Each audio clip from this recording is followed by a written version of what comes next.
wouldn't cooperate this time, but all of a sudden she does. And before an unbelievable crowd of highly competitive competitors and race fans, the stage would be set. There would be great competition, and the Martinsville Speedway would be once again the beautiful setting for the starting lineup for this, the modified portion of the program. Kenny Bouchard would be making up row number 1. Reggie Ruggiero driving car number 11. Mighty Mike Stefanik and Jim Spencer. George Kent would be in the field along with Jamie the Jet Tomeno. Carl Bugsy Stevens, Flying Brian Ross, and the best in NASCAR Winston modified racing. The Pontiac Trans Am safety vehicle would bring the field around. These were the excitement of open-wheel modified racing, visiting the South for a major fall event. 2x2 and side-by-side. Kenny Bouchard, who makes up the inside row. Outside of him would be Reggie Ruggiero. Second row, as we mentioned, Mighty Mike Stefanik, and who else but Jim Spencer, the gentleman who runs right up front as number 1 in the point rundown. Evenly matched, they come down to the line, and the green flag is out, and Reggie Ruggiero will put the Perry Gricci Racing Enterprises automobile into turn number 1 in position number 1. There'll be great competition throughout the remainder of the field as they dice it up impressively. Jim Spencer has worked his way to take over position number 2. And Kenny Bouchard is holding on for third, but he will not settle for the third spot for very long. There is great racing action with the top 4 cars going pretty much single file. The story will be here as car number 11 is Ruggiero, holding off the pressures of Jim Spencer. Kenny Bouchard's got that third spot, and Mighty Mike Stefanik holding on position number 4. It would be a great afternoon of racing for the Mighty Modifieds until car number 45 for Tommy Masser would spin, and Resendiz, car number 79, would meet with misfortune, and he would shear off a tire on the right front of the machine. Once again, back to green flag conditions, rumbling on down the front straightaway. It is Reggie Ruggiero, truly out in front and still setting the pace. Great racing action through the remainder of the field as well. Charlie Jazombek is picking him off one at a time, and so isn't Flying Brian Ross. But Reggie Ruggiero, driving a car that's based out of Granby, Connecticut, would be the dominant factor here. All of a sudden, more misfortune. Jay Hedgecock, car number 41, followed by Jerry Cramner's car number 59. Both of them have minor damage. Hopefully, they'll rejoin the field. Back to green flag conditions again. Ruggiero shows that it is no fluke why he maintains position number 1. He pulls away from Jim Spencer by about a car length and a half at one point in the event. But Kenny Bouchard looks for a different pattern around the facility in Lenny Bowler's number 3, that Chevrolet Cavalier. Single file, top 4 positions, but directly behind them is positions number 5 through 15, and there is still great racing action there. To the outside comes Flying Brian Ross. He's got the courtesy Chrysler T&J Toyota machine hooked up on the top side of the racetrack. Jim Spencer is surprised. Spencer drops back to position number 3, and Brian Ross looks hot. Ross will try to move to the outside. Suddenly, Ruggiero closes that door rather rapidly, and we've got more contention going on for the lead. Ross maintains to try to go to the outside in turn number 2. They'll pretty much be evenly matched this time down the back straightaway. And by the time they reach into the turn, we've got the second different leader in the event. It is Flying Brian Ross. He knows the thrill of victory at Martinsville, and he sets a blistering pace, now by almost 2 car lengths. Other competitors to keep your watch that are still coming to the front of the field include car number 28 for George Brunhosel and Jamie the Jet Tomeno, just to name a few. Bobby Park, the Long Island Hot Shoe, will spin and bring out yet another caution in this event. Carl Bugsy Stevens, Mike McLaughlin, Tommy Baldwin, and others will head to the pit area. Jim Spencer on pit road. They check the automobile and send back out Mr. Excitement to enjoy the competition as well. Single file the story here, and it looks like we've got another different leader in the event. It is car number 28 for George Brunhosel. Remember, Brunhosel ran so strong at the Stafford Motor Speedway. All of a sudden, more problems. This time it is car number 5. Charlie Jazombek and the 75 for Carl Pastriak. The Coors Silver Bullet machine will not give up there, and the Coors Light crew will come on strong later in the event. Great competition. Single file through the turns at times, but there'll be double file racing throughout this event. All of a sudden, Tomeno gets airborne up on top of Jeff Fuller. Fuller goes to the inside, and Tomeno somehow masters going around the facility, brings his car back to the pit area, shows why he is a veteran and champion driver. He will come back out to contend as well. Jeff Fuller will not give up with his automobile either. He too will come back and run right up front in the remaining laps of competition. Jamie the Jet Tomeno heads back to the pits, but it's green flag racing once again, and Fitchburg, Massachusetts, Kenny Bouchard will dominate position number 1. He becomes the third different leader in the event with the Lenny Bowler prepared race car. Other competitors that are coming on strong while all this is happening up front will include Mike McLaughlin with car number 12. Jim Spencer comes back on strong, and another competitor becomes Tom Baldwin, who's also considered a contender at this point in the event. Bobby Park, severe back-end damage to the car, off the pace, but still trying to hold on for the points and hopefully finish impressively among the top 15. Great racing action throughout the field, but yet another caution. This one comes out, and this is going to, again, tighten the field up just a bit for debris on the racetrack. While this is happening, Kenny Bouchard will visit the pit area. Lenny Bowler has him back out in fine style, and we go back to green flag racing action. Once again, the battle is going to be for the lead positions right up front in the pack. And you can see competitors that are quickly working their way back to the front of the field. Competitors, as we said, like Mike McLaughlin, hunted down by the 21. The Art Berry machine, driven by guess who but Brett Bodine. All of a sudden, a wheel will shear off one of the automobiles. It'll be the George Kett machine. A safety hub will break. Heartbreaking situation for the man who won Pocono, who literally has run up front in the point standings as a national contender. Back to the overall flat-out speeds and top great competition here at the Speedway, and it still remains some really impressive battling going on right up front. Different battles occurring throughout the middle of the pack as well, but car number 69 becomes the dominant force. All of a sudden, Brian Ross has a problem. The engine just kind of locks up for just a moment. A crankshaft will break, and the courtesy Chrysler machine that looked like a winner is fallen by the wayside. Heartbreaking situation for Brian Ross and a crew that are so deserving of a victory at Martinsville, but they will drop off the pace and fall by the wayside and into the infield area. But there's more misfortune that's occurring on the racetrack. Mike Iwanisco, the young, talented driver from the Long Island circuit, will have a problem. Charlie Jazombek is in the pits, and the Silver Bullet crew are ready for more great action for the Coors Light racing operation. Back to the front of the field, it is George Bunhosel who's out in front and literally dominating the racing action at this point of the event. 5 different leaders have maintained position number 1, and Mike McLaughlin looks for it.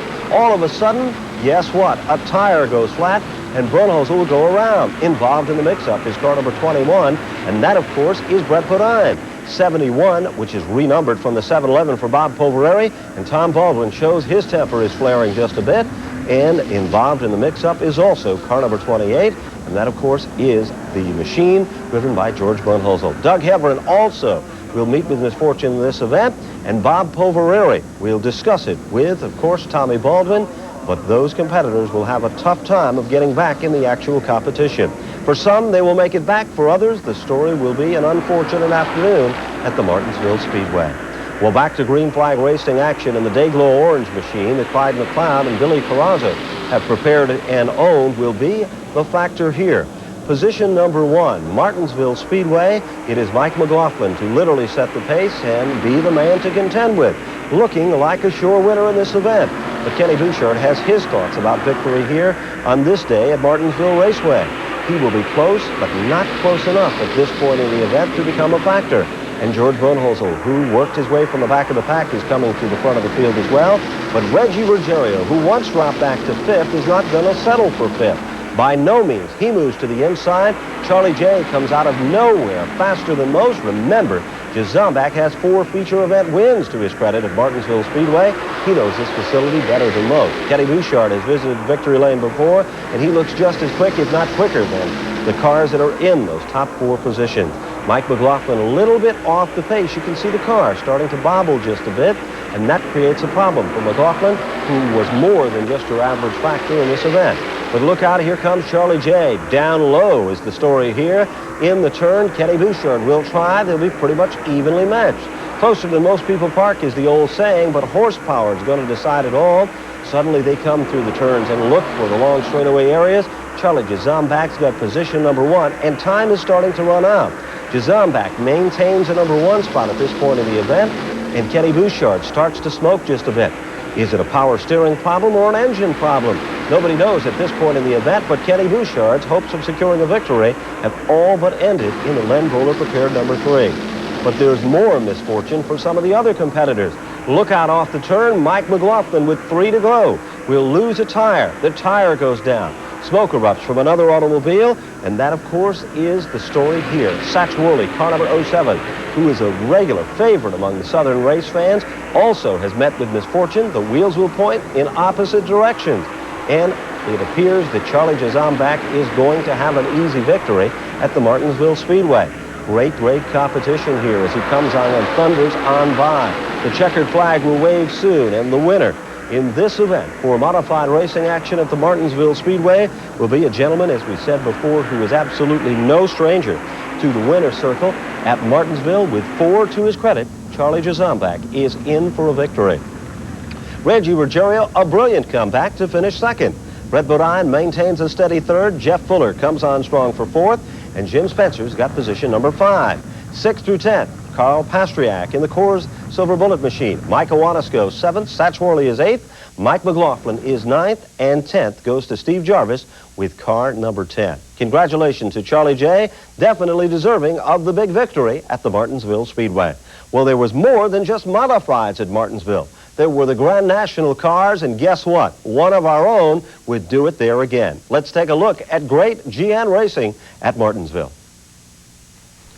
Well, as we said before, there was a time when northern competitors, well, their names didn't even make it into the starting lineup, but that's not going to be the case here. At Martinsville Speedway, Grand National racing never looked any better. And as we said before, the stars of the show would be among the stars of the North as far as competition would go. During the early laps of competition, there would be car number 64 for Darrell Lack, who developed a problem. Heavy smoke comes out of the automobile, but Lack will come back and will contend later in the event. But car number 00 is going to be the man to keep your eyes on throughout the event, and that, of course, is the number 00 machine of Brett Bodine. Ottinger looks very strong with car number 2 during the early laps of competition as well. Larry Pearson, the number 21, talk about having an up and down afternoon. He runs strong for a while, has a little bit of misfortune, and comes back to run just as strong. Engine is going to be the story here, and the engine story will be the Dickie Boswell machine, car number 01. Up in smoke, like an old Cheech and Chong movie. He'll head back down pit road, and he will be out of the event. Car number 63 becomes more than just your average factor in this program, and that's Jim Hensley. Hensley is among the fans' favorite here in the competition, and watch Hensley literally hunt down Brett Bodine. But Brett Bodine is going to skillfully try to maintain his lead. Bumping and grinding is going to be the story here, and of course, it is all-out racing at its absolute best. Other competitors that look very strong are, as we said before, Larry Pearson. Now, Pearson moves down low to the inside of Brett Bodine. There's a little bit of contact made, but contact is sometimes a story in full-bodied racing action, and he becomes a driving force in this event. Other competitors that look very strong is Jack Ingram with car number 11. Now look at the Skull Bandit machine. It is down low, and all of a sudden contact is made. Brett Bodine's used to getting belted around in the South. He will not give up here at all, by no means, and he'll fight back and later show that the war between North and South is far from over. Great racing action wherever you look in this event, as L.T. Ottinger still comes on extremely strong, with Elton Sawyer's car number 42 also a factor. Jim Hensley looks very strong with that orange, red, and white machine, car number 63. The late model style of car becomes a factor in the program, as we said, with a great battle going on between Brett Bodine and the Hensley automobile. You can see that battle occur lap after lap. Look at Brett Bodine. He puts the Exxon-sponsored race car to the bottom of the racetrack, makes it look so easy, and car number 00's back out in front. Hensley has to settle for position number 2. Close, but not close enough. Single file, well, that's the story for a while, but it's all going to change late in the event. Uh-oh, more problems here. It is Jim Lawson's car number 16, and another car involved in the mix-up will be car number 32, the Busch machine for Dale Jarrett. Into the pits, car number 63, the car that once led the event for Jim Hensley. Hensley's into the pits, but off the 4th turn, there is going to be some double file restart action at its absolute best. Remember the policy at Martinsville Speedway that the lap cars will go to the outside on the restart, and that is the story here in this event. Great racing action wherever you look, and look at L.T. Ottinger quickly pick up the pace and try to reel in on the back bumper of Brett Bodine. Brett Bodine still holds on to position number 1, and Ottinger's right there on his back bumper. But it still remains Brett Bodine at this point in the event.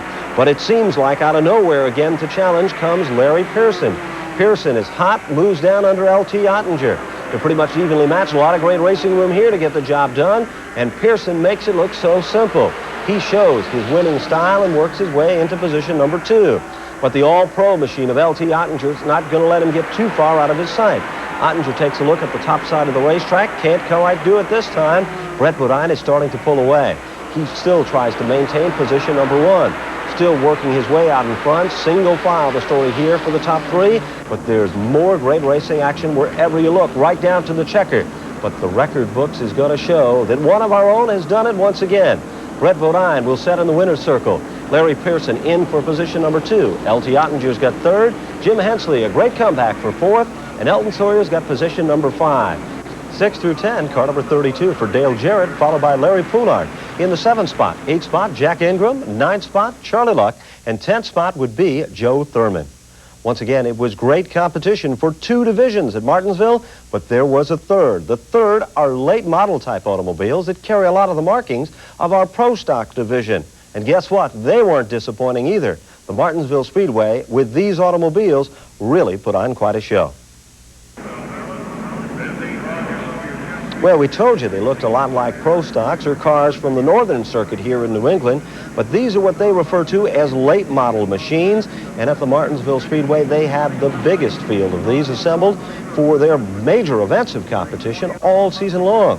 There would once again be an impressive start, pretty much evenly matched as they come rumbling on down the front straightaway area, and car number 27, a Capri-bodied race car, the only Capri-bodied car in the entire field, would be the car that would pull away during the early laps, and as a leader would be pretty much unchallenged throughout the event. But the event was loaded with surprise, and even though position number 1 did not change an awful lot, there were several other different skirmishes and mix-up, like this massive jam-up in the turn area here that took out several of the front-running machines, including in the front-running cars that were involved in the mix-up. As you can see, car number 94, the 71, the 96 comes back, and that, of course, is Joe Crudmore. Crudmore will come back out and end up running up front of the competition here. Off the turn, they come running down to the line once again, and as we told you before, Eddie Johnson got a definite advantage in position number 1. Other competitors to keep your eyes on will include the yellow machine, car number 14 for Wayne Patterson. Oh, another problem between the turn area. Again, the situation comes up. Car number 74 involved in the mix-up here for Jerry Shepard, and the number 16 of Chip Hudson. There's the Shepard number 74, and you can see the 16 down low on the inside. You know, it was kind of interesting to watch these competitors, and when they're involved in a mix-up, one of the most important factors that we've seen is that most of the cars will move from the position which they stop on the racetrack. And that seems to be where most of the problem begins. But it's not going to be a problem for your leader, Eddie Johnson. There's the yellow car we were talking about, and that, of course, is Wayne Patterson. But you can see a commanding lead already by car number 27 for Ed Johnson, who is out in front and literally pulling away from the remainder of the field. There is great competition going on. It is car number 55, that's the Curtis Markham machine, moves down low underneath the number 47 of Phil Warren. Now, Warren runs very strong during the early laps, but later develops a problem. You'll see him meet with misfortune, and what occurs in the racetrack. You can see the car a little bit out of shape just coming off the turn at this point of the event. Car number 55, as we said before, is Curtis Markham, who's running very strong. We've got a flip up end over end. Unbelievable situation occurring here, literally taking down some of the front guardrail area as well. That is the Roger Austin machine, and look, there's one of the safety lights. An unbelievable situation occurring, and the safety crew will check out the driver. He will prove to be okay, and we will be back at green flag conditions at Martinsville Speedway. Leader at this point, still Eddie Johnson. We've got another spin. It is car number 23 for Dave Blankenship. Blankenship goes around with his automobile. He gathers it back, and car number 23 will rejoin the field. Now, once again, here is a challenge. It's just starting to develop between the number 55 of Curtis Markham and the number 27 automobile. Another spin occurs on the racetrack. It appears fluid or something coming from beneath the automobile. Terry Harris with car number 18, but he'll pull away, and we will not have a caution this time. Well, Curtis Markham is literally hunted down the number 27 automobile for Ed Johnson. Johnson's impressive lead is all but vanished, and we've got, guess what? Another spin occurring. This one will tag the wall with the front end of his machine. He'll move away, which is what we were talking about before, and it will be a problem, and that, of course, is car number 05 for Bugs Harfield. Leader still remains, as we told you, throughout the event. He will be challenged several times. but nobody else will take over position number 1, and that, of course, is Eddie Johnson. Now, there's the 14 of Wayne Patterson. Patterson is moving in. He is down beneath the Curtis Markham machine, and there is a lap auto wheel to the bottom side of the racetrack. Patterson goes low. Impressively, he takes over his position there as Todd Taylor, car number 44, drops off the pace as the white flag is out. One more time around. The final circuit of great competition here, down to the line. Patterson is close, but close isn't good enough. And the lead automobile that dominates the racing action is going to be the Johnson machine. Patterson is tagged. A look to the inside, final time to do it. Can he do it? Well, the record books will say no. And the winner of the event will become Eddie Johnson. Late model racing at its best with Wayne Patterson in for second, Curtis Markham in for third, Fred Satterfield finishes fourth, and fifth will be Roger Sawyer. 6th through 10th, Jim Dottalis, followed by Barry Beggerly, Tink Reedy, Bobby Labonte, and Dink will be the Dink Blankenship machine, finishing in position number 10. Once again, congratulations to Eddie Johnson, leading the event from start to finish.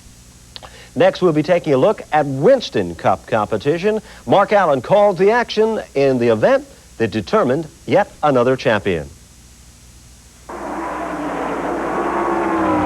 For the first time since 1978, a team has clinched the Winston Cup Championship before the last race in California. The men who made the rare feat a fact, hard-charging Dale Earnhardt and the Richard Childress-led Wrangler crew. The points battle with Darrell Waltrip had all but been decided anyway, but an Atlanta celebration was assured when the defending national champion was the third car in the garage with engine failure. The countdown then began to the Childress team's first ever title and Earnhardt's second. By lap 200, as attrition took its toll, the championship was guaranteed whether Earnhardt completed another lap or not. But in his foot-to-the-floor style, which has kept him in the points lead since May, Earnhardt still led nearly half the race and lapped the entire field. 33 Harry Gant and 25 Tim Richmond were a few of the strong cars that made runs up front. And though never a leader, Richard Petty had his best finish of the year, coming home second. Earnhardt's dash to the championship trophy interrupted only briefly by Alan Kowicki's spin, one of only 2 cautions in the fastest Atlanta race ever.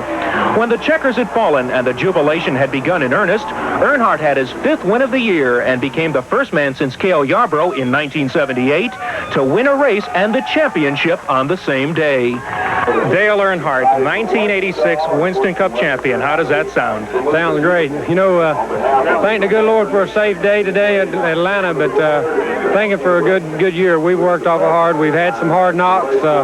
Run out of gas at Daytona and Richmond affair was the biggest too, but my race team worked hard, and Kurt and all the guys, they pulled strong and came back and did a super job, and you know, they deserve to win this championship. Compare this championship with the first one you won in 1980. Well, I'm not going to compare it. You know, it has its memories, and this one has its too, but you know, I'm going to remember 1980 because it was my first one, but I'm going to like this one a lot too because of all that's going along with it. Wrangler, and they stood behind me since 1980 and, you know, worked awful hard to try to help us win another one. Richard Childress, and, you know, I got hooked up with Richard in 83 and the end of 83, and everything's just worked awful hard. Everybody's worked hard and pulled hard and kept working and getting stronger and pulling together, and it finally turned around for us. When did you begin to realize that this team had the caliber of people that could win the Winston Cup championship? When I came to work for them in 1984, February, I drove the first race for them. Hard-working bunch of guys. Richard, I think he's one of the best, if not the best, car owner and planner and manager of the team, and you know, he's just all around. I think he deserves the championship more than I or anybody on the team. I think it's because of him that we won that championship. Did you, in your wildest imagination, think that you would come here to Atlanta and end up walking away the Winston Cup champion? We were hoping to. We'd, you know, the possibility was there, and we worked awful hard for it. This same car we ran and won Charlotte with, we knew we had a good combination for it. We just had to go out there and do it all day. From Atlanta International Raceway, this is Mark Allen reporting. And next, we take a look at the Modified Minute.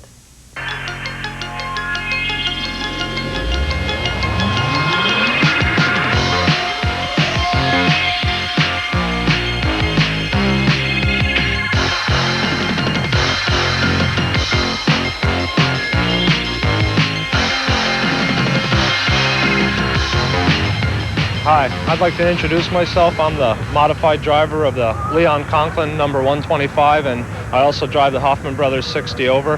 Today I'd like to bring your attention the type of tires we use in this style racing, and here we have a Hoosier brand tire. It's a hard, got a rain tread design to it, which was made and designed for hard, slick tracks, and here we've gone and cut deep grooves in the tire. Today the track, there's a couple tacky spots out there. There's a couple places where the track's a little bit soft, and we felt by cutting these grooves in there, we can get a hold of the softer part of the track a little bit easier. And a lot of times you'll find drivers just taking a razor blade and cutting cross grooves in the tire. They call them sipe grooves, and they'll use that to get heat in the tire quicker, and hopefully they can get heat in the tire quicker and get the tire working a lot quicker. When these tires are designed hard to last on a hard surface, it takes a couple laps to get heat in them, so a lot of guys will either put grooves in like this to get a hold of a soft track or just to get some heat inside the tire quicker.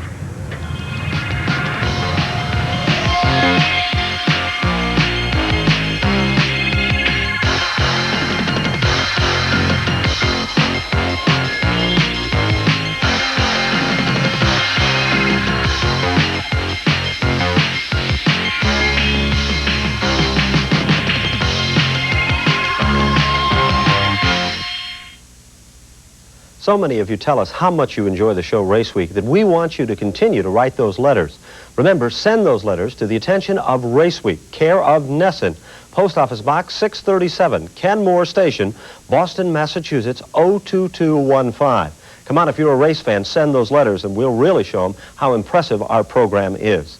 Well, that's going to kind of wrap things up for this edition of Raceweek. We hope you enjoyed our visit to the sunny South. And again, we remind you, in shows to come, we're going to be visiting the garage, the engine builders, and take a look at racing behind the scenes.